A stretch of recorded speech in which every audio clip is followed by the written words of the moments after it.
Everyone welcome to MMR commerce academy YouTube channel. నేను మీ doctor మల్లా Reddy, assistant professor of commerce. మీరు చూస్తున్నారు MMR commerce academy YouTube channel.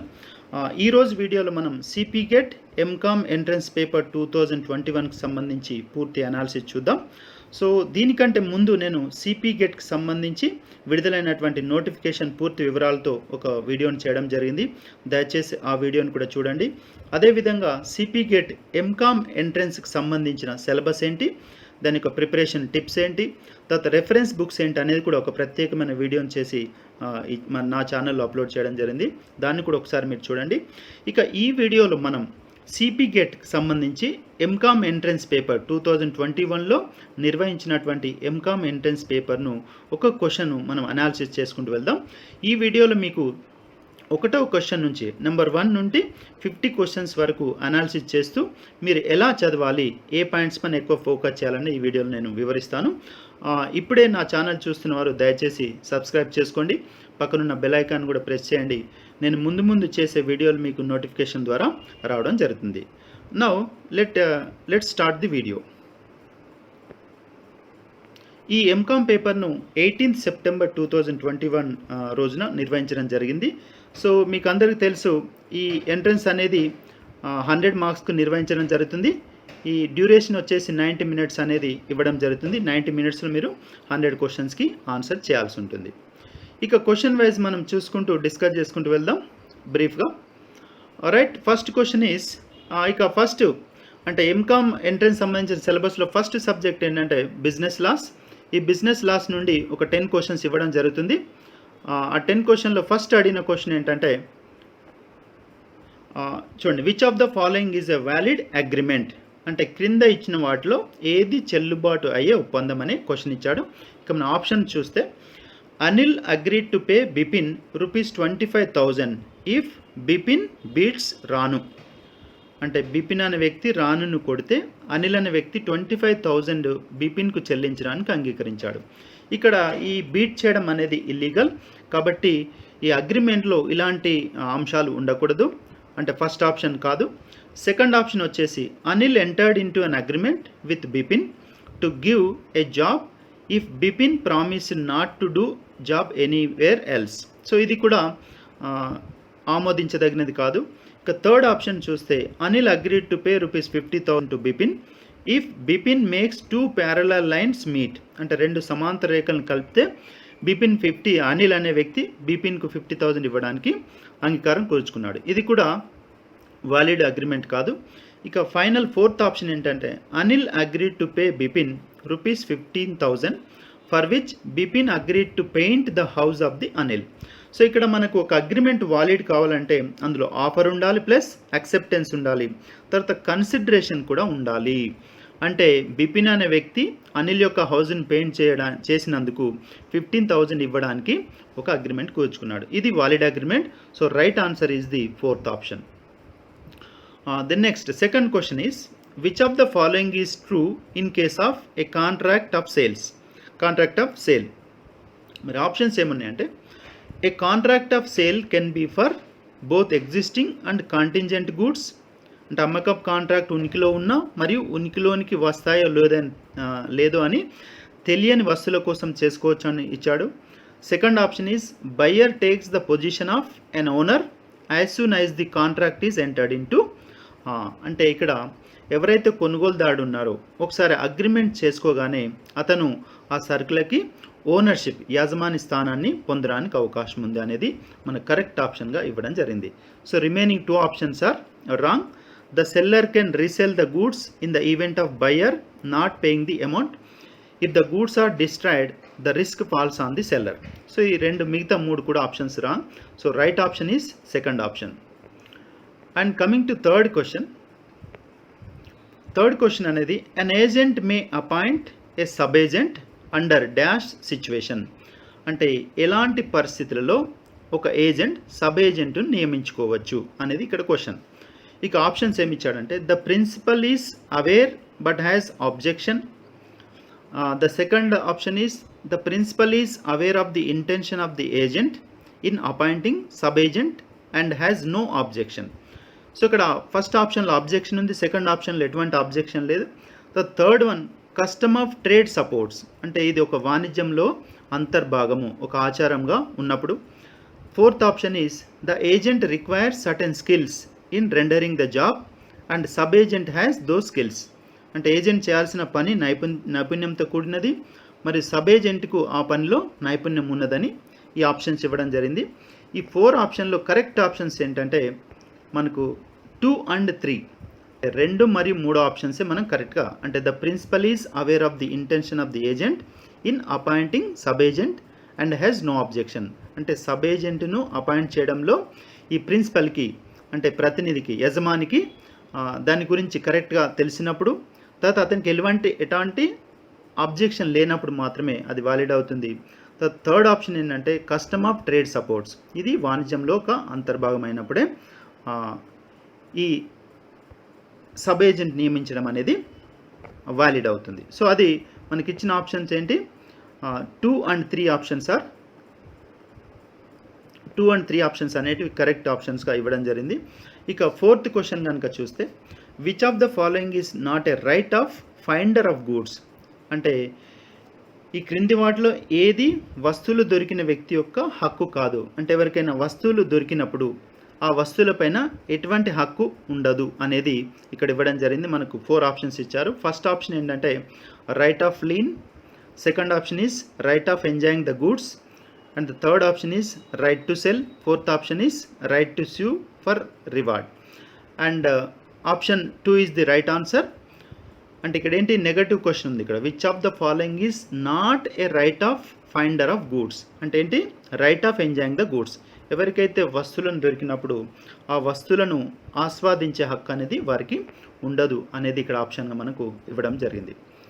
ఇక 5th question వచ్చేసి the damages claimed in case of breach of contract to marry or dishonour of a cheque by a banker wrongfully are known as, అంటే వివాహం చేసుకోవడానికి ఒప్పందాన్ని ఉల్లంఘించినట్లయితే లేదా జమ చేసిన చెక్కును బ్యాంకర్ ఎటువంటి కారణం లేకుండా చెల్లించినట్లయితే వేసే దావాలలో నష్టాలను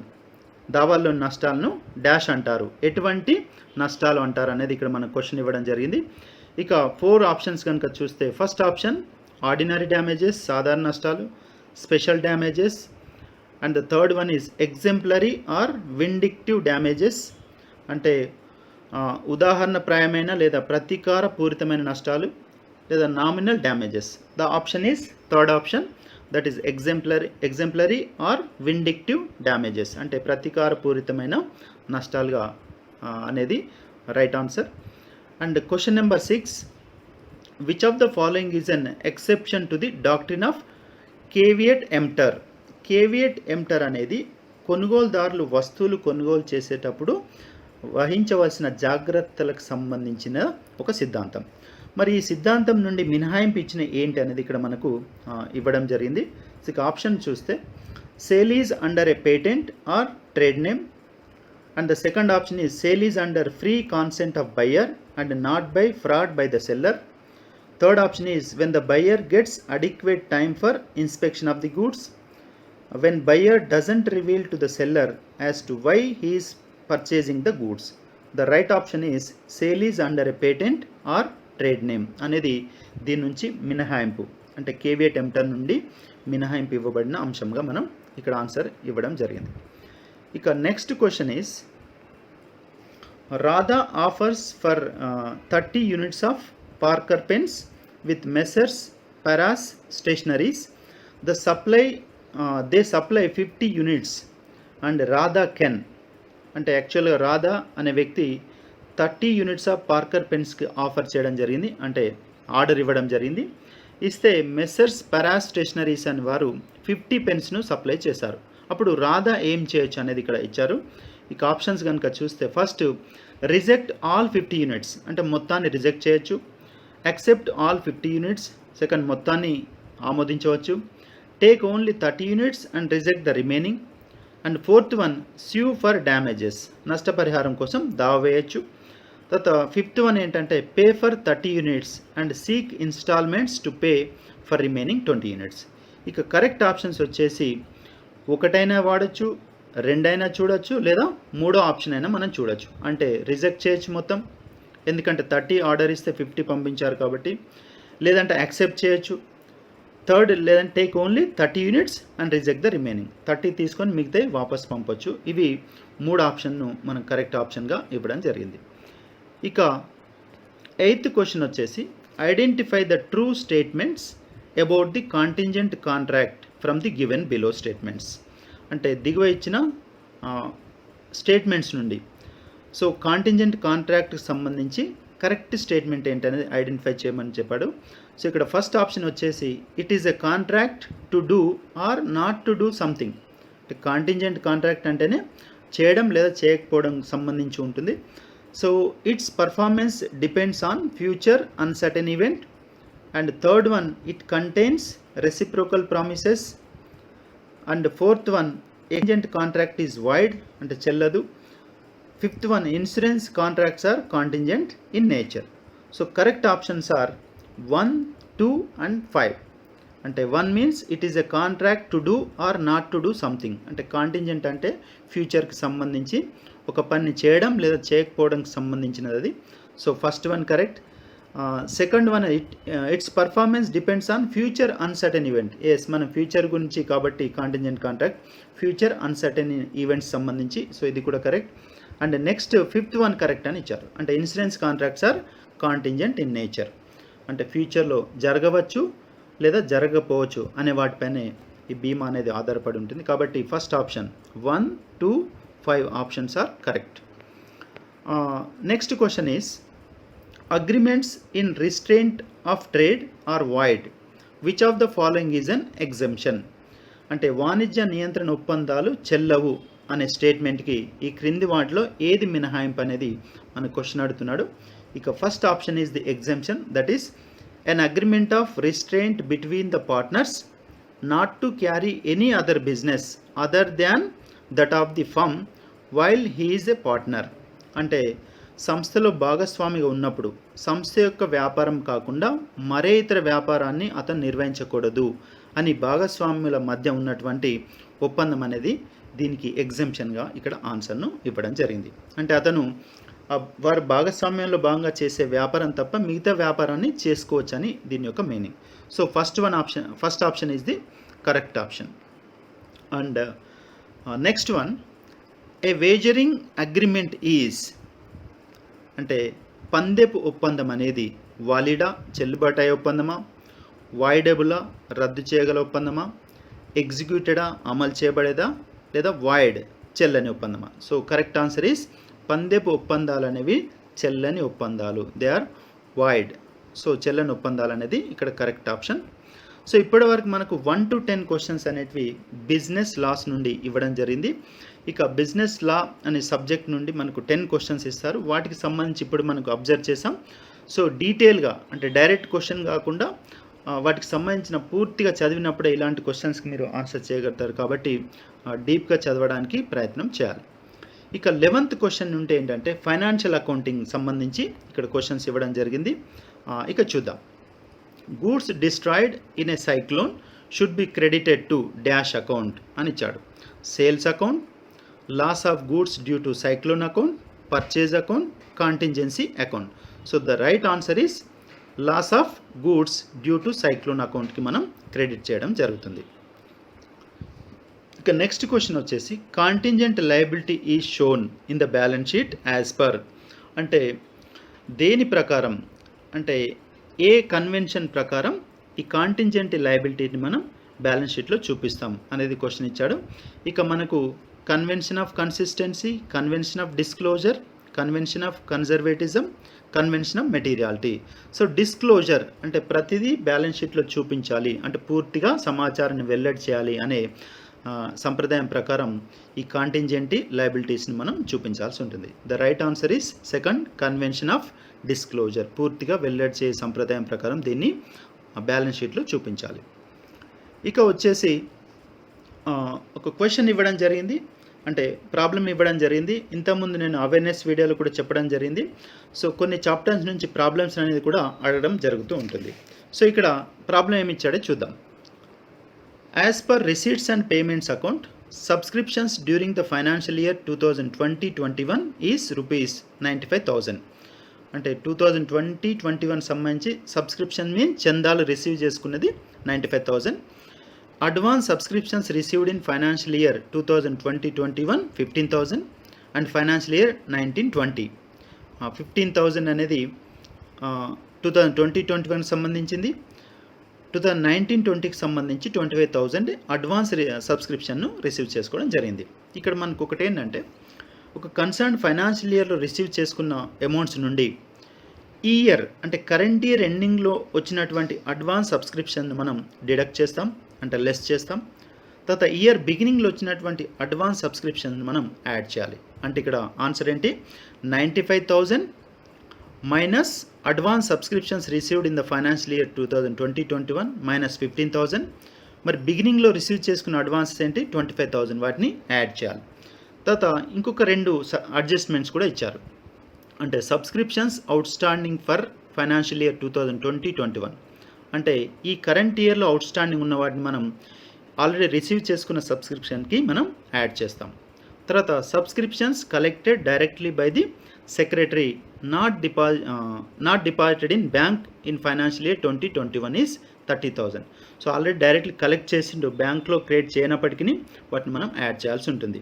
సో ఇక్కడ మనకు ఆన్సర్ ఏంటంటే, మనం క్యాల్కులేషన్ చేయాల్సి ఉంటుంది. ఏంటి calculation, 95,000 just first one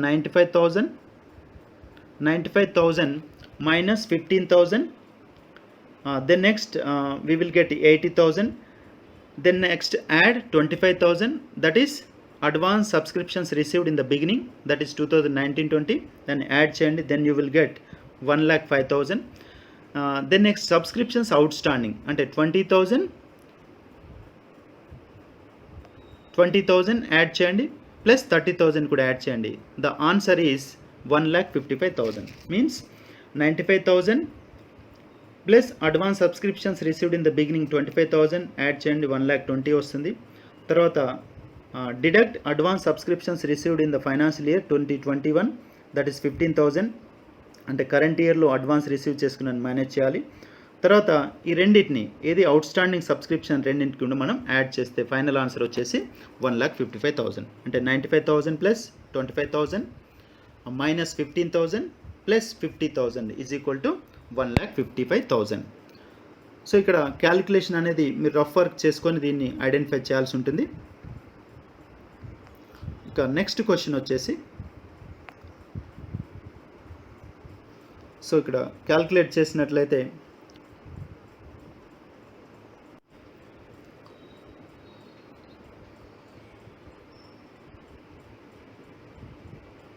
right, ఒకసారి క్యాల్కులేషన్ పార్ట్ చూడండి. 95,000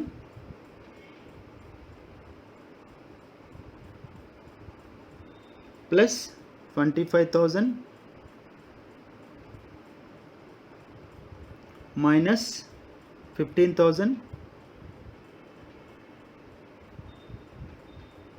ప్లస్ చివరిలో వచ్చినటువంటి అవుట్ స్టాండింగ్ సబ్స్క్రిప్షన్ ఏంటంటే 20,000 ప్లస్ 30,000 టోటల్ 50,000. ఈ రెండింటిని కూడా యాడ్ చేస్తే the final amount is 1,55,000 is the answer. Now coming to the next question, which of the following is not a feature of joint venture? అంటే ఉమ్మడి వ్యాపారానికి సంబంధించిన లక్షణం కానిది ఏదని ఇచ్చాడు. అంటే నెగటివ్ క్వశ్చన్ ఇది. Not, which of the following is not అని ఇచ్చినప్పుడు చాలా జాగ్రత్తగా అబ్జర్వ్ చేసి మీరు ఆన్సర్ చేయాల్సి ఉంటుంది. So it is a temporary partnership, correct answer ఇది, correct feature. Joint venture business is suitable in case of specific ventures, ఇది కూడా correct feature. The relationship among the partners continue even after the venture is over. This is the wrong answer. ఎందుకంటే the relationship will be completed or relationship will be ended as soon as the venture is completed. ఎప్పుడైతే joint వెంచర్లో ఒక venture complete అవుతుందో అక్కడికే వాళ్ళ యొక్క relationship అనేది end అవుతుంది. కాబట్టి correct option is third one. And any number of persons can join the joint venture, ఇది కూడా రాంగ్ ఫీచర్గా మనం ఐడెంటిఫై చేసాం. So correct answer is third feature. Third one is the not feature of the joint venture. And 15th question is, which of the following statements on account sales in consignment is not true? అంటే క్రింది వాటికి సంబంధించి account సేల్స్కి సంబంధించి ఏది correct కాదు అన్నాడు. మళ్ళీ negative question. Which of the following is not అని వచ్చినప్పుడు చాలా జాగ్రత్తగా అబ్జర్వ్ చేయండి. So first one is it is prepared by the consignor. It is wrong. Actually account sales is prepared by the consignee. So కాబట్టి first option is the correct అనేది. అంటే consignor అనే వ్యక్తి తయారు చేయడు, దీన్ని తయారు చేసే వ్యక్తి ఎవరు? కన్సైనీ. కాబట్టి ఫస్ట్ ఆప్షన్ అనేది దీనికి కరెక్ట్. సో మిగతా 3 ఆప్షన్స్ ఏంటంటే it is prepared by the consign, ఇది correct answer. Expenses and commission are deducted in account sales, ఇది కూడా correct. Then it shows the relationship of principal and agent, ఇది కూడా correct. అంటే రాంగ్ ఆన్సర్ ఏంటి? It is prepared by the consignor is the wrong answer. అది correct answer మనం choose చేయొచ్చు. Next question, calculate interest outstanding from the given details as per trial balance as on 31st December 2020. అంటే క్రింద ఇచ్చిన వివరాల నుండి మనకు అవుట్స్టాండింగ్ ఇంట్రెస్ట్ను ఫైండ్ అవుట్ చేయమని అడుగుతున్నారు. So now let us look at the details. The first one is loan at the rate 10%, rupees 50,000 credit. Means trial బ్యాలెన్స్లో loan amount అనేది క్రెడిట్ వైపు ఇవ్వబడింది. And interest on loan rupees 3,000 debit. Means already ఈ loan పైన interest కూడా payment చేయడం జరిగింది 3,000 rupees. అది ట్రయల్ బ్యాలెన్స్లో డెబిట్ వైపు ఇవ్వడం జరిగింది. Next adjustments, interest on loan to be charged for full year taking into consideration that 3,000 was paid towards loan on 31st March 2020 and 5,000 on 30th June 2020. అయితే ఈ 50,000 loan పైన 2 సార్లు 2 times ఏం చేశారంటే principal అమౌంట్ను repayment చేశాడు. ఒకటి 31st మార్చ్న 3,000 repayment చేశారు, తర్వాత June 30 రోజున 5,000 రూపీస్ రీపేమెంట్ చేశారు. కాబట్టి ఈ రీపేమెంట్ని కూడా మనం కన్సిడర్ చేస్తూ ఫుల్ ఇయర్కి ఫస్ట్ మనం ఇంట్రెస్ట్ క్యాల్కులేట్ చేయాలి. ఆ ఇంట్రెస్ట్ క్యాల్కులేట్ చేసిన తర్వాత టోటల్ ఇంట్రెస్ట్ నుండి ఆల్రెడీ పెయిడ్ అమౌంట్ని మనం డిడక్ట్ చేస్తే ఇంకెంత అవుట్స్టాండింగ్ ఉందని మనం ఫైండ్ అవుట్ చేయొచ్చు. సో నౌ ఇక్కడ మనం ఫస్ట్ 31st March 2020 రోజున మనం ఇంట్రెస్ట్ క్యాల్కులేట్ చేయాలి. ఎందుకంటే 31st March 2020 రోజున 3,000 రూపీస్ ప్రిన్సిపల్ అమౌంట్ రీపేమెంట్ చేశాడు. కాబట్టి అక్కడి వరకు మనం 50,000 పైన 10% ప్రకారం మనం ఇంట్రెస్ట్ క్యాల్కులేట్ చేయాలి. So that 50,000 into 50,000 into 10%. And ఈ జనవరి to March 31st 3 months period కాబట్టి ఫస్ట్ మనం 3 months పీరియడ్కి మాత్రమే ఇంట్రెస్ట్ క్యాల్కులేట్ చేయాలి. So for this period the amount of interest is 1,250 rupees. 1,250. Then next ఎప్పుడు మళ్ళీ క్యాల్కులేట్ చేయాలంటే నెక్స్ట్ ఇన్స్టాల్మెంట్ ఎప్పుడు రీపేమెంట్ చేశాడంటే 5,000 రూపీస్ June 30 రోజున రీపేమెంట్ చేశాడు. కాబట్టి ఈ March 31st నుంచి June 30 వరకు మనకి 3 months పీరియడ్కి 47,000 పైన పేమెంట్ చేయాలి. ఎందుకంటే 50,000 March 31st వరకు ఉంది టోటల్ అమౌంట్. March 31st రోజున 3,000 రీపేమెంట్ చేశారు కాబట్టి రిమైనింగ్ అమౌంట్ వచ్చేసి ఓన్లీ 47,000. ఈ 47,000 into at the rate 10% into for 3 months, అంటే March 31st నుంచి June 30 వరకు 3 months పీరియడ్ ఉంటుంది. కాబట్టి ఈ 3 months పీరియడ్కి 47,000 పైన 10% ప్రకారం కౌంట్ చేయాలి. సో అప్పుడు వచ్చేసిన ఇంట్రెస్ట్ 1,175 రూపీస్. రైట్. సో ఇక మరి June 30 రోజున 5,000 రూపీస్ రీపేమెంట్ చేశాడు కాబట్టి మనము June 30 వరకు 47,000 పైన ఇంట్రెస్ట్ క్యాల్కులేట్ చేసాం. ఆ రోజున 5,000 రీపేమెంట్ చేశారు కాబట్టి రిమైనింగ్ అమౌంట్ వచ్చేసి అంటే 47,000 మైనస్ 5,000. ఇక రిమైనింగ్ అమౌంట్ అవుట్స్టాండింగ్ ఎంత అంటే 42,000 మాత్రమే. ఈ 42,000 పైన 10% ప్రకారం మనం రిమైనింగ్ పీరియడ్కి క్యాల్కులేట్ చేయాలి. మరి రిమైనింగ్ పీరియడ్ ఎప్పటి నుంచి?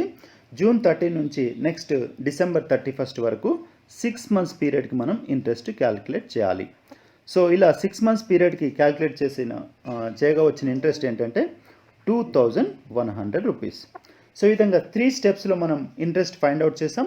ఫస్ట్ వన్ 1,250, సెకండ్ పీరియడ్కి 1,175 అండ్ థర్డ్ పీరియడ్కి వచ్చేసి 2,100. మరి టోటల్ ఇంట్రెస్ట్ ఏంటంటే 4,525 రూపీస్. ఈ 4,525 రూపీస్ నుండి ఆల్రెడీ ఇంట్రెస్ట్ పెయిడ్ అనేది ట్రయల్ బ్యాలెన్స్ ఇవ్వడం జరిగింది. ఎంత ఇంట్రెస్ట్ పేమెంట్ చేసినట్టు ఇచ్చాడు? 3000 రూపీస్. అంటే 3000 రూపీస్ మనం మైనస్ చేస్తే ఇక వచ్చేసి రిమైనింగ్ అమౌంట్ వచ్చేసి మనకు 1525 రూపీస్ మాత్రమే ఉంటుంది. సో 1525 రూపీస్ అనేది మనకు బ్యాలెన్స్ ఉండాలి. బట్ అన్ఫార్చునేట్లీ ఇందులో ప్రాబ్లం అనేది డిఫరెంట్గా ఉంది. ఆప్షన్స్లో 2325 ఇచ్చారు. సో ఇక్కడ ఏమన్నా రాంగ్ అయి ఉంటుందని నేను అనుకున్నాను. Correct answer is 1525 rupees still out standing interest on the loan. So అది మనకు క్యాల్కులేషన్ పార్ట్. సో మనం ఫైండ్ అవుట్ చేసిన ఆప్షన్స్ అనేది ఆన్సర్ అనేది ఆప్షన్లో లేదు కాబట్టి now let us move on to the next question.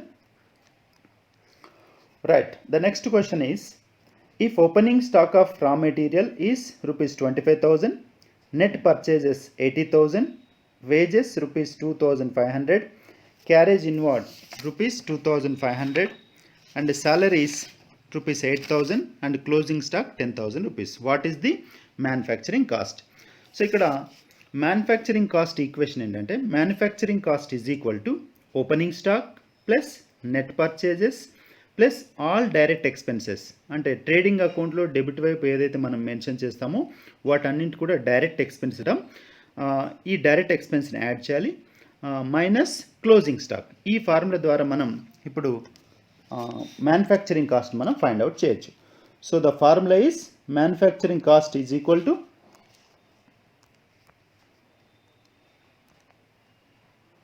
Just minute. Right, manufacturing cost is equal to opening stock plus net purchases plus direct expenses. Direct expense అంటే ఇప్పుడే చెప్పాను trading అకౌంట్లో డెబిట్ చూపించే ఎక్స్పెన్స్ అన్ని కూడా డైరెక్ట్ అంటాం. So minus closing stock. ఈ ఫార్ములాని మీరు అప్లై చేయడం ద్వారా మీరు ఫైండ్ అవుట్ చేయొచ్చు. Now is equal to opening stock is 25,000 plus net purchases 80,000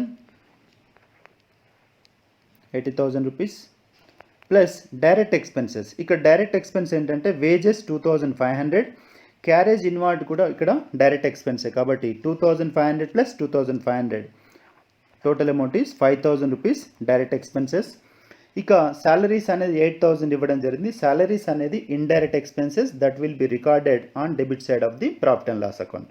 ఇక ప్రాఫిట్ అండ్ లాస్ అకౌంట్లో మనం రికార్డ్ చేసే ఎక్స్పెన్స్ అనేది ఇండైరెక్ట్ ఎక్స్పెన్సెస్ కాబట్టి దాన్ని ఎక్స్క్లూడ్ చేయండి. Minus 10,000 rupees closing stock. So now the answer is 25,000 plus 80,000 plus 5,000 rupees. So all amount is equal to 1,10,000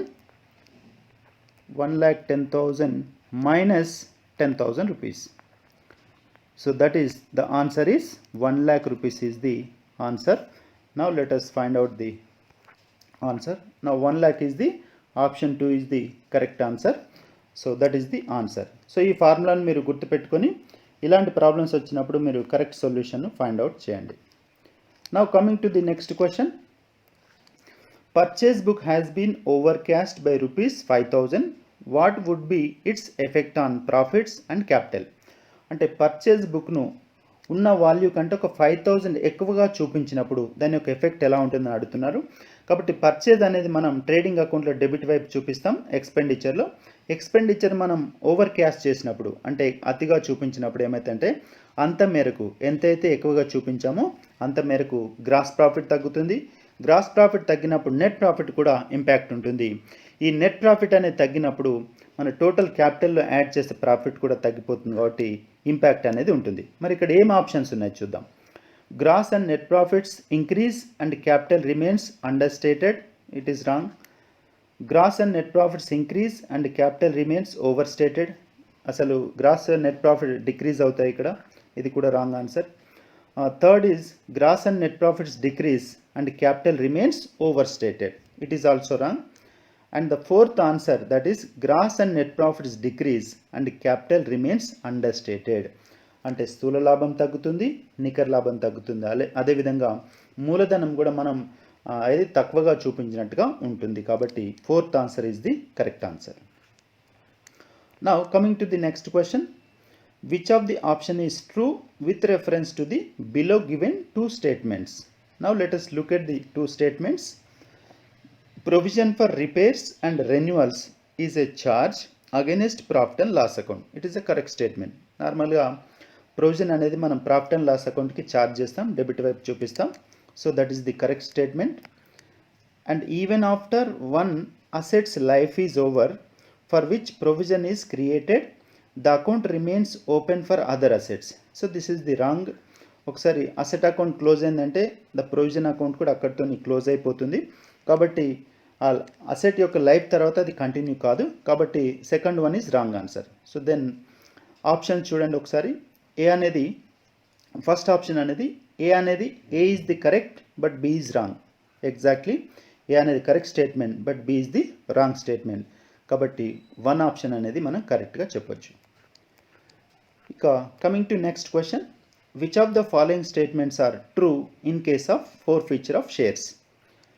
అంటే వాటాలను జప్తు చేసే సందర్భంలో ఈ క్రింది వాటిలో ఏది కరెక్ట్ ఆన్సర్ గుర్తించమని అడుగుతున్నారు.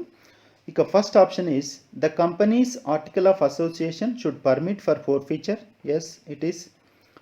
Board of directors should serve a notice on forfeiture to the shareholders. Third one, board of directors has the power of directly communicating the matter of forfeiture without any resolution. So this is the wrong one. And the fourth one is the person whose shares are forfeited ceases to be a shareholder of the company. Right, ఎవరైతే shares మనం జప్తు చేస్తామో వారికి కంపెనీలో share హోల్డర్స్గా ఉండడానికి అర్హత ఉండదు. అది కూడా correct. Company refunds the 50% of it paid by the shareholder on forfeiture of shares. It is wrong one. So కాబట్టి ఇక్కడ ఆప్షన్స్ చూద్దాం ఒకసారి. ఫస్ట్ ఆప్షన్లో 1, 2, 3 అని ఇచ్చారు. ఇక్కడ మన కరెక్ట్ ఆప్షన్స్ ఏంటంటే సెకండ్ ఆప్షన్లో 1 కరెక్ట్, 2 కరెక్ట్ అండ్ 4 మాత్రమే correct.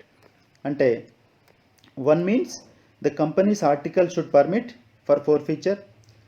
And 2 is board of directors should serve a notice on forfeiture to the shareholder. That is also correct. Third one is wrong. And fourth one is also correct. And 1, 2, 4 is the right answer. And second option అనేది మనం కరెక్ట్గా చెప్పవచ్చు. ఇక next question చూస్తే ABC company limited purchases shares of XYZ company limited without its liquidation. The shares are purchased with an intention of significantly influence XYZ company limited rather than control it. So then XYZ company limited is called as. అంటే ABC company limited అనేది XYZలో షేర్స్ని purchase చేస్తుంది. అంటే ఇది liquidation చేయదు, అలాగని influence చేయడానికి. So influence చేయడానికి మాత్రమే ఈ షేర్స్ని పర్చేజ్ చేస్తుంది. ఈ టైప్ ఆఫ్ కంపెనీ మనం ఆప్షన్ కనుక చూస్తే first option is holding company, second one subsidiary company, third one acquiring company, fourth one is associated company. So the right answer is associated company. Next question చూడండి. Ind AS Indian accounting standard 38 refers. అంటే 38th Indian accounting standard దేన్ని సూచిస్తుంది అని అడుగుతున్నారు question. ఇక్కడ first option is accounting for reconstruction, accounting for amalgamations, accounting for intangible assets, accounting for financial instruments. So the right answer is accounting for intangible assets. So మనకు accounting standards అనేది ఇండ్ ఏఎస్గా మారిపోయినాయి IFRS introduce చేసిన తర్వాత. So దాని ప్రకారం 38 అనేది మనకు accounting for intangible అసెట్స్గా మనం చెప్పవచ్చు. ఇక నెక్స్ట్ క్వశ్చన్ వచ్చేసి what would be pre incorporation wages in the weighted time ratio for the following data. ఇక్కడ అంటే కంపెనీని ఇన్కార్పొరేట్ చేయడానికంటే ముందు వేజెస్ ఎంత అనేది మనకి ఇక్కడ క్వశ్చన్ అడుగుతున్నారు. ఒకసారి డీటెయిల్ చూద్దాం. Date of incorporation 1st June 2020. Period of financial accounts January to December 2020. Next total wages rupees 2,80,000. Number of workers pre incorporation period 10 and number of workers post incorporation period 25. ఇక్కడ చూడండి, ఈ company అనేది January to December 2020 పీరియడ్కి పనిచేస్తూ ఉంది. అయితే దాన్ని incorporate చేసి అంటే రిజిస్ట్రేషన్ చేయడం అనేది June 1st నాడు జరిగింది. బట్ కంపెనీ అఫైర్స్ అనేటివి మాత్రం 1st January నుంచి కంటిన్యూ అవుతున్నాయి. కాబట్టి ఈ జూన్ 1 కంటే ముందున్నటువంటి పీరియడ్ ఏదైతే వేజెస్ ఉన్నాయో ఆ వేజెస్ ప్రీ ఇన్కార్పొరేషన్ వేజెస్ ఎంత అని మనకు అడుగుతున్నాడు. అప్పుడు మనం ఏం చేస్తామంటే the formula is total wages into the number of workers pre incorporation period by total number of workers. ఈ ఫార్ములా ద్వారా మనం ప్రీ ఇన్కార్పొరేషన్ వేజెస్ అమౌంట్ మనం ఫైండ్ అవుట్ చేయొచ్చు. So that is the total wages amount is the total amount of wages is 2,80,000. 2,80,000 into number of workers pre-incorporation period. How many workers worked during the pre-incorporation period? 10 workers. By total number of workers. Total number means pre-incorporation workers 10, post-incorporation period lo 25 members చేశారు. All together total number of workers is 35. So 2,80,000 into 10 by 35, then it is equal to 80,000 rupees. అంటే మనం కంపెనీని incorporate చేయడానికంటే ముందు payment చేసినటువంటి wages ఎంత అంటే 80,000 rupees. So this is the formula. Means total wages into number of workers pre incorporation period by total number of workers. So now let us look at answer అనేది ఎంత ఉందని చూద్దాం ఇక్కడ. So 80,000 is the correct answer. So second option is the correct one.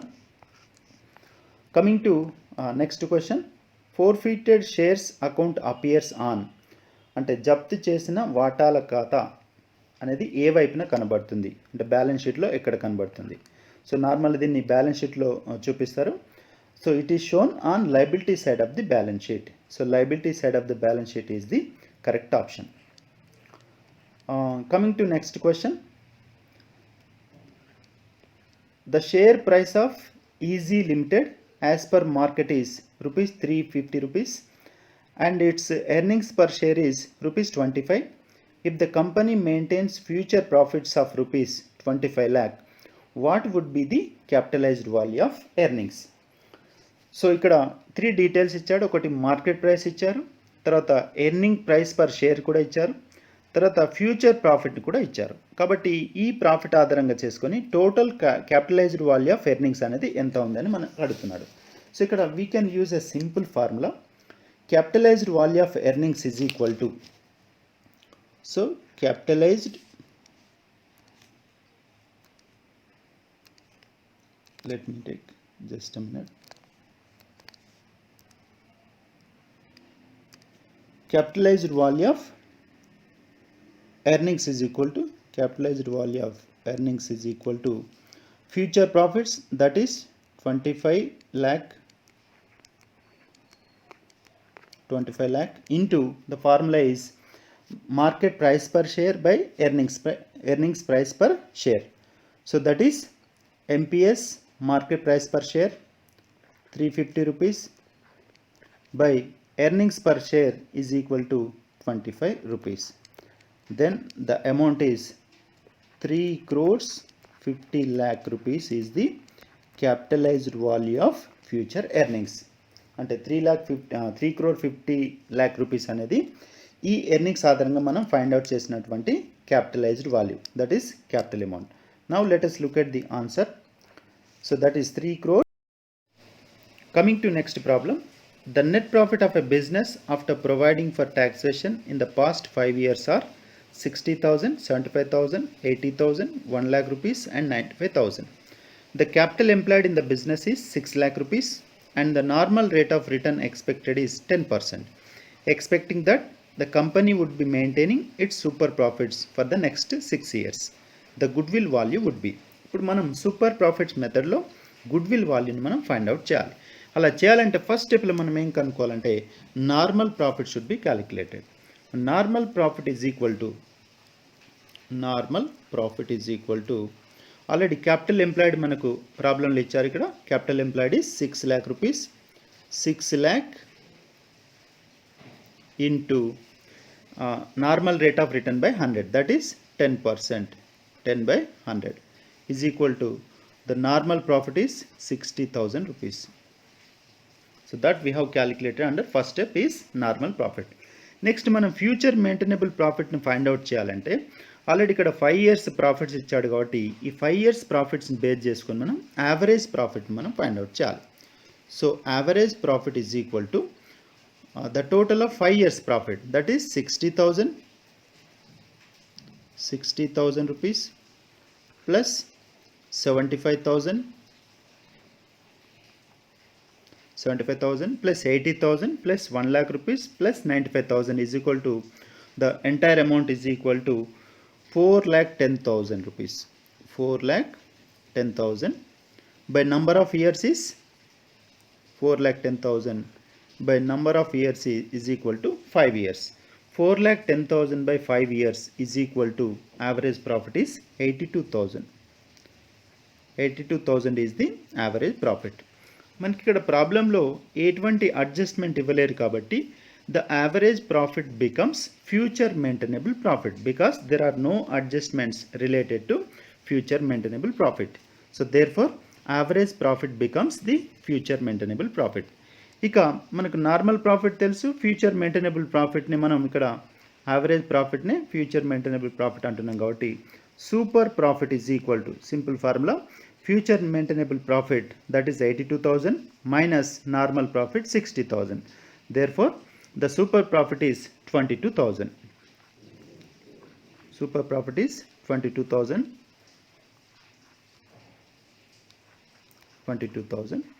ఇక super profit find out చేసిన తర్వాత ఇక final ఏంటంటే value of goodwill under super profits is equal to super profits into agreed number of years purchase. ఇక్కడ agreed number of years purchase ఎంత ఇచ్చారంటే 6 years.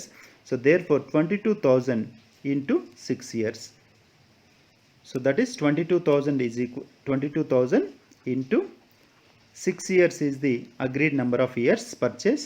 Therefore 22,000 into 6 is equal to 1,32,000. 1,32,000 is the value of goodwill under super profits method. Now let us look at whether the option is available or not. Right? That is 1,32,000 is the value of goodwill under super profits method. Coming to next question. Schedule 13 of bank accounts indicates, అంటే bank ఖాతాలలో schedule 13 అనేది దేన్ని సూచిస్తుంది అనేది ఇచ్చారు. ఇక్కడ options అనేది చూస్తే first option interest and discount earned on advance and bills. So this is the correct answer. Now coming to next question. Tax paid in advance is shown by banks. Tax paid in advance అనేది other అసెట్స్లో మనం mention చేస్తాం. Bank అకౌంట్స్లో other assets అనేది మనకు 11th షెడ్యూల్లో మనకు ఇవ్వడం జరుగుతుంది. కాబట్టి ఫస్ట్ ఆప్షన్లో షెడ్యూల్ 3, సెకండ్ ఆప్షన్లో షెడ్యూల్ 11, థర్డ్ ఆప్షన్లో షెడ్యూల్ 12 ఇచ్చారు, ఫోర్త్ ఆప్షన్లో షెడ్యూల్ 10th ఇచ్చారు. The final answer is schedule 11th is the correct answer. That is other assets. ఇక 29th క్వశ్చన్ కనుక చూస్తే A of net premium income. So that is the statement. A dash of net premium income carried forward to the next year as the reserve for unexpired risks in case of fire insurance is. అంటే ఎంత శాతం net premium ఇన్కమ్ని next ఇయర్కి transfer చేస్తారనేది, ముందుకు తీసుకెళ్తారనేది ఇచ్చారు. ఇక్కడ option 1లో 100%, 2లో 75%, 3లో 50%, ఫోర్త్ ఆప్షన్ అనేది 80%. The correct answer is 50% of the premium ఇన్కమ్ని నెక్స్ట్ ఇయర్కి క్యారీ ఫార్వర్డ్ చేయడం జరుగుతూ ఉంటుంది. Okay, next problem is X company limited is being amalgamated with Y company limited. It issued 40,000 shares of rupees 10 each. Value of gross assets is rupees 10 lakh. Sundry creditors stood at rupees 2 lakh rupees. Goodwill is to be valued at 2 times the super profits made. 10% is the normal rate of return. The profits for the past 3 years are 1 lakh, 1,50,000, 2,30,000. The intrinsic value per share would be. ఇక్కడ final మనం నేను ఏం అడుగుతున్నా అంటే intrinsic వాల్యూను మనం అడుగుతున్నాడు. Intrinsic value means the value of shares ascertained according to net worth method is called as intrinsic value. మరి ఇక్కడ నెట్వర్త్ మనం ఫస్ట్ ఫైండ్ అవుట్ చేయాలి. ఫైండ్ అవుట్ చేయాలంటే ఇక్కడ ప్రాబ్లంలో గుడ్ విల్ వాల్యూని కూడా ఫైండ్ అవుట్ చేయాలి. First good will value find out చేసిన తర్వాత ఆ వాల్యూని ఈ గ్రాస్ అసెట్స్కి యాడ్ చేసి ఈ సన్రీ క్రేటాస్ మైనస్ చేస్తే మనకు ఈ నెట్ అసెట్స్ అనేది లేదా నెట్వర్త్ అనేది మనం ఫైండ్ అవుట్ చేయొచ్చు. ఇక ఫస్ట్ మనం గుడ్ విల్ వాల్యూని ఫైండ్ అవుట్ చేయడానికి ఫస్ట్ మనం నెట్ ప్రాఫిట్ నార్మల్ ప్రాఫిట్ని ఫస్ట్ మనం ఫైండ్ అవుట్ చేయాలి. నార్మల్ ప్రాఫిట్ని ఫైండ్ అవుట్ చేయడానికి ఇక్కడ ఆల్రెడీ ఇచ్చిన డాటా ఏముందంటే ఫస్ట్ గ్రాస్ అసెట్స్ ఇచ్చారు, తర్వాత సన్రీ క్రెడిటార్స్ ఇచ్చాడు. ఇవి రెండు మాత్రమే ఉన్నాయి ఇక్కడ. So gross assets minus sundry creditors that is 10 lakhs minus 2 lakhs is equal to capital employed అనేది is equal to 8 lakh rupees. That means 10 lakhs minus 2 lakhs. So that is capital employed. ఇక్కడ current year profit లేదు కాబట్టి మనం half of the current year profit మనం ఈ net assets నుండి minus చేయని అవసరం లేదు. కాబట్టి ఇక్కడ 8 lakhs అనేది క్యాపిటల్ ఎంప్లాయిడ్. ఈ 8 lakhs క్యాపిటల్ ఎంప్లాయిడ్ పైన మనం 10% ప్రకారం మనం నార్మల్ ప్రాఫిట్ను ఫైండ్ అవుట్ చేయొచ్చు. That is equal to 80,000 rupees. 80,000 rupees is the 80,000 rupees అనేది మనకి ఇక్కడ నార్మల్ ప్రాఫిట్ అనేది ఫైండ్ అవుట్ చేసాం. ఇక నెక్స్ట్ ఫ్యూచర్ మెయింటైనబుల్ ప్రాఫిట్ని ఫైండ్ అవుట్ చేయాలంటే మనం ఫస్ట్ ఇక్కడ ఇచ్చిన ప్రాఫిట్స్ 3 years ప్రాఫిట్ ఆధారంగా మనం యావరేజ్ ప్రాఫిట్ని ఫైండ్ అవుట్ చేయాలి. మరి యావరేజ్ ప్రాఫిట్ ఫైండ్ అవుట్ చేయడానికి ఈ 3 years ప్రాఫిట్ యాడ్ చేయండి. 1 lakh plus 1,50,000 plus 2,30,000 all together 4,80,000. 4,80,000 by number of years is 3 is equal to the average profit is 1,60,000. Right, 1,60,000 అనేది average profit. Since there are no adjustments related to future profit, ఈ average profit అనేది మనకు future maintainable ప్రాఫిట్గా మారుతుంది. కాబట్టి ఇక రెండు profits మనకు రెడీగా క్యాలిక్యులేట్ చేసాం. One is normal profit 80,000, future maintainable profit 1,60,000. ఇక super profit is equal to 1,60,000 minus 80,000 is equal to 80,000 rupees అనేది సూపర్ ప్రాఫిట్. మరి సూపర్ ప్రాఫిట్ ఎన్ని ఇయర్స్కి ఉంటుంది అనేది కూడా ఇచ్చాడు. ఏమని, goodwill is to be valued 2 times the super profit made. అంటే సూపర్ ప్రాఫిట్స్ మనకి ఇక్కడ 80,000 into for how many years, 2 years. Therefore the good will value is 1,60,000 rupees. So మనం ఇక్కడ ఇచ్చిన డాటా ప్రకారం గుడ్ విల్ వాల్యూను 1,60,000గా క్యాలిక్యులేట్ చేయడం జరిగింది. ఇక గుడ్ విల్ వాల్యూని క్యాలిక్యులేట్ చేసిన తర్వాత మనం ఇప్పుడు net worth or net assets మనం క్యాలిక్యులేట్ చేయాలంటే ఆల్రెడీ మనకు గ్రాస్ అసెట్స్ 10 lakhs ఉన్నాయి.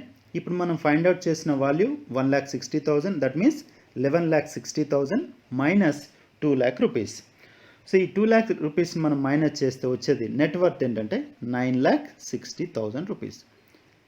ఇక 9,60,000 net worth or net assets కాబట్టి మనం value of each share or intrinsic value per share is equal to net worth by total number of shares.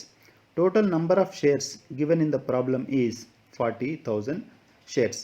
So 9,60,000 by 40,000 is equal to intrinsic value per share is equal to 24 rupees. So this is the answer. Now let us verify. So the correct option is fourth option, that is 24 rupees అనేది intrinsic value per share గా మనం find out చేసాం. So అది ఇక way of calculation అనేది అది ఆ method గుర్తుపెట్టుకోండి. ఇక నెక్స్ట్ క్వశ్చన్ వచ్చేసి, the first auditor after incorporation is appointed in a listed company by. So after incorporation the first auditor will be appointed by board of directors. Therefore the first option is the correct option. The next question is, auditor should examine the following for the contingent liabilities with respect to arrears of dividend on cumulative preference shares. Cumulative preference షేర్స్కి సంబంధించి వేటిని verify చేయాలనేది, auditor వేటిని examine చేయాలనేది అడిగారు ఇక్కడ. So మనకి ఇచ్చిన ఆప్షన్స్ ఏంటంటే, ఒకటి share certificates, second one articles of association, third one bills receivable book, fourth one passbook. నార్మల్గా బిల్స్ రిసీవబుల్ బుక్ వెరిఫై చేయం, పాస్బుక్ కూడా వెరిఫై చేయడం జరగదు. కాబట్టి what are the correct options? 1 and 2. So that is the first option is the correct option.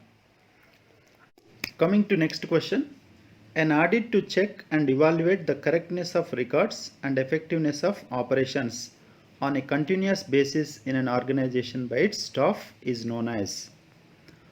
The correct option is first option is special audit, second option is organizational audit, third one internal audit, fourth one interior audit. The correct option is third option, that is internal audit.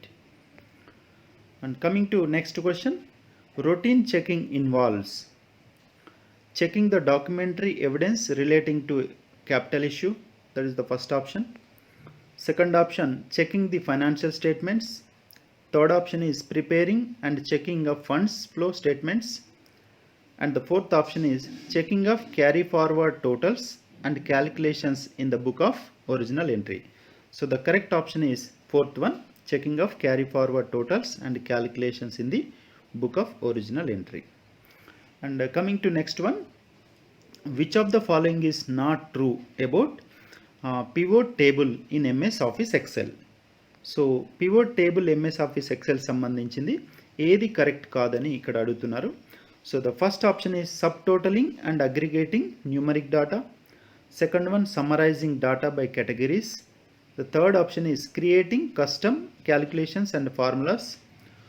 Fourth option is pivot table is necessary for sending data to other places. The correct option is the fourth one. Fourth option is the correct option. Coming to next question, taking a structured data or document and combining with another document is known as. Options are emailing, second one mail merge, third option is document merge, fourth one is customized data. The correct answer is mail merge. Option 2 is the correct answer. And the 38th question is, an IP address is a, అంటే IP చిరునామా అనేది ఒక 32-bit number segmented into 4 bytes. That is the first one itself is the correct answer. 32-bit number segmented into 4 bytes అనేది correct answer. And the 39th question is, the specialized programs which allow communication between software and hardware are known as. So this is the operating system. First option is system software, second option is application software, third option is operating system, and fourth option is utility software. Correct answer is operating system, that is the third option. And the next question is, transition of static images in PowerPoint presentation is known as. First option is slideshow. First option is power play, second option is slideshow, third one image movement, fourth option is animation. So this is called animation, means transition of static images in PowerPoint presentation is known as. So that is the animation. And coming to next, so ఇప్పటి వరకు చూసిన ఏంటంటే auditing complete చేసాం. 5 questions information technology, that is FIT. And next subject is business economics. Business economics నుంచి ఒక 10 questions ఉంటాయి, అంటే 41 question నుంచి 50 క్వశ్చన్స్ వరకు బిజినెస్ ఎకనామిక్స్ గురించి ఇవ్వడం జరుగుతుంది. సో ఇక క్వశ్చన్స్ ఏంటనే చూడండి. Scarcity definition of economics was given by. First option is Marshall and Pigou. Second one Paul Samuelson. Third option is Adam Smith. Fourth one Lionel Robbins. Lionel Robbins is the correct option. He has given scarcity definition of economics. And coming to next question, which of the following comes under the scope of microeconomics? అంటే సూక్ష్మ అర్థశాస్త్ర పరిధిలోకి వచ్చే అంశం ఏంటని అడుగుతున్నాడు. The first option itself is the correct one, that is demand analysis. Other options are pricing policies, income recognition, capital management. ఈ మిగతా 3 కూడా మ్యాక్రో ఎకనామిక్స్ పరిధిలో ఉంటాయి. ఇక 43rd క్వశ్చన్ ఏంటంటే, when the price of tea increases its demand decreases and that of coffee increases is the substance of. So ఇక్కడ tea ధర పెరిగినప్పుడు దాని డిమాండ్ తగ్గుతుంది, కాఫీ డిమాండ్ పెరుగుతుంది అనేది దేనికి సంబంధించినదని అడిగారు. First one income effect, second one Giffen goods effect కాదు, థర్డ్ వన్ కాంప్లిమెంటరీ ఎఫెక్ట్, ఇక ఫోర్త్ ఆప్షన్ సబ్స్టిట్యూషన్ ఎఫెక్ట్, ప్రత్యామ్నాయ ప్రభావం. అంటే టీ కాఫీ అనేది ప్రత్యామ్నాయ వస్తువులుగా మనం పరిగణిస్తాం. సో దీన్ని సబ్స్టిట్యూషన్ ఎఫెక్ట్గా మనం చెప్పవచ్చు. Fourth option is the correct option. And next question is, in case of inferior goods the income elasticity is. First option is positive, second one 0, third one negative, fourth one unitary. So the correct option is negative, ప్రతికూలంగా ఉంటుంది. అంటే inferior గూడ్స్కి సంబంధించి income elasticity అనేది నెగటివ్గా ఉంటుందిగా మనకు correct answer ఇచ్చారు. ఇక 45th క్వశ్చన్ ఏంటంటే, Which of the following statements relate to Isoquant?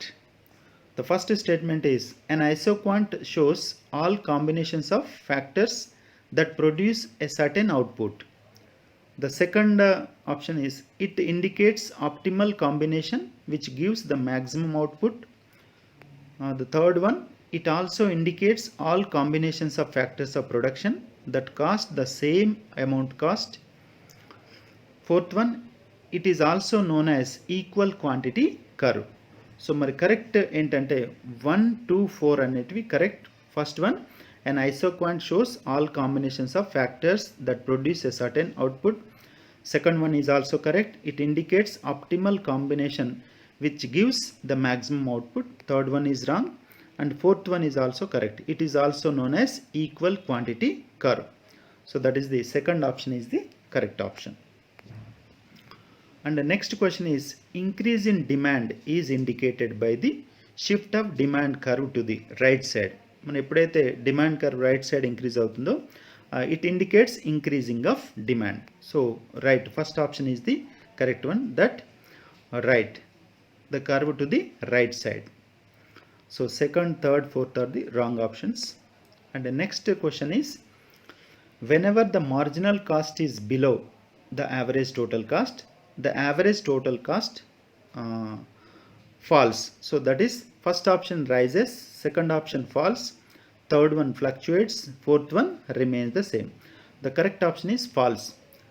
మనకు ఎప్పుడైతే మార్జినల్ కాస్ట్ కర్వ్ అనేది బిలో యావరేజ్ టోటల్ కాస్ట్ కర్వ్కి ఉంటుందో అప్పుడు యావరేజ్ టోటల్ కాస్ట్ కర్వ్ అనేది తగ్గడం అనేది ఆరంభమవుతుంది. సో క్షీణించడం అనేది ఆరంభమవుతుంది. మనకు కరెక్ట్ ఆప్షన్ ఇచ్చారు. ఇక 48th క్వశ్చన్ ఏంటంటే which of the following is true in case of returns to scale. So తరహాను అనుసరించిన ఫలితాలకు సంబంధించి క్రింది వాటిలో ఏది కరెక్ట్ అని అడుగుతున్నారు. First one, it relates to the behaviour of total output as few inputs are varied. ఇది కూడా కాదు. It is a short run analysis of the output behaviour with change in all inputs. Actually ఇది long రన్కి సంబంధించింది. Returns to scale అనేది long term పీరియడ్కి సంబంధించి, కాబట్టి సెకండ్ ఆప్షన్ కూడా రాంగ్. అండ్ థర్డ్ ఆప్షన్ అనేది చూస్తే it is an analysis of the average variable cost and marginal cost in long run. And fourth one, it is an analysis of behaviour of total output as all inputs are varied in long term. So correct option is the fourth option. It is an analysis of behaviour of total output as all inputs are varied in long run. So the final question, 50th question, 49th question is the law of variable proportion states that. అంటే చరాన్పాత సిద్ధాంతం దేన్ని తెలియజేస్తుంది అనేది అడిగారు. The first option itself is the correct one, that is the quantity of a factor is increased while keeping other factors constant. The total output first rises at an incremental rate, then at a decremental rate, and lastly the total production begins to fall. So this is the correct option relating to law of variable proportion. ఇక business economics నుంచి last question ఏంటంటే 50th question, the coefficient of price elasticity of demand between 2 points on a demand curve is called as. So దీన్ని arc demand అంటారు. ఇక్కడ options కనుక చూస్తే first one point elasticity, second option is income elasticity, third one cross elasticity, fourth one arc elasticity. The correct option is arc elasticity is the correct option. So దీంతో business economics సంబంధించిన 10 questions complete అయ్యాయి. ఇప్పుడు వరకు మనం 1 to 50 questions మనం discuss చేయడం జరిగింది. అంటే ఏ సబ్జెక్ట్ నుంచి ఎలాంటి క్వశ్చన్స్ వస్తున్నాయి, దానికి మనం ప్రాబ్లమ్స్ ఉన్నప్పుడు ఎలా క్యాలిక్యులేట్ చేయాలి, ఫార్ములాస్ ఏంటనేది ఇందులో వివరించడం జరిగింది. నెక్స్ట్ 50 క్వశ్చన్స్ అంటే 51st నుండి 100th క్వశ్చన్స్ వరకు నెక్స్ట్ వీడియోలో నేను వివరిస్తాను. సో నెక్స్ట్ పార్ట్ 2 వీడియోని కూడా మీరు తప్పకుండా చూడండి. So thank you very much for watching this video.